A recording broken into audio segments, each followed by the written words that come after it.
এ কি কাণ্ড! ব্যাগপত্র তল্পিতল্পা গুছিয়ে দিদি আমার বাড়িতে, তাও আবার না জানিয়ে। বুঝলাম নিশ্চয়ই বাড়িতে কিছু হয়েছে।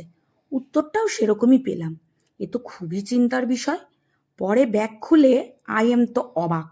দেখতেই পাচ্ছ ব্যাগে কি কি রয়েছে। সব সাজার জিনিসপত্র।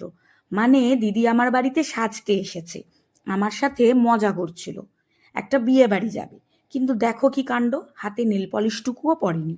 যাই হোক, সাজাতে বসলাম। যদিও আমি প্রফেশনাল মেকআপ আর্টিস্ট নই বা কোনোদিনও শেখার সুযোগ হয়নি, তবুও ছোটবেলা থেকে আমি বন্ধু বান্ধব আত্মীয় স্বজন পাড়ার অনেককে সাজিয়ে এসেছি। ওই আগে হতো না, কোনো অনুষ্ঠান হলে পাড়ার কোনো কাকি পিসি মাসি বা দিদির ডাক পড়তো, যারা কোনোদিনও মেকআপের মও শেখেনি কিন্তু সবাইকে সাজিয়ে আনন্দ পেত। তখন তো মানুষ নিজের বিয়েতে নিজেই সাজতো। আমি হলাম পাড়ার সেই মানুষটি যে ছোটবেলা থেকেই সবাইকে সাজিয়ে আসছে। এখন অবশ্য কেউ আর পার্লার ছাড়া অন্য কিছু ভাবতেই পারে না।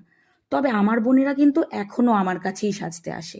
যেহেতু আমি মেকআপের মও জানি না, তাই তোমাদেরকে অত ডেসক্রিপশন না দিয়ে জাস্ট কি কি দিয়ে সাজালাম তাই দেখালাম। ইতিমধ্যে আবার আমার বরমশাই আমাদের জন্য কফি করে নিয়ে এলো। আসলে সাজাতে সাজাতে হাঁপিয়ে গেছি, প্রায় 2.5 ঘন্টা কেটে গেছে। দিদিকে কেমন লাগছে দেখতে হলে দেখতে হবে নেক্সট পর্ব। টাটা।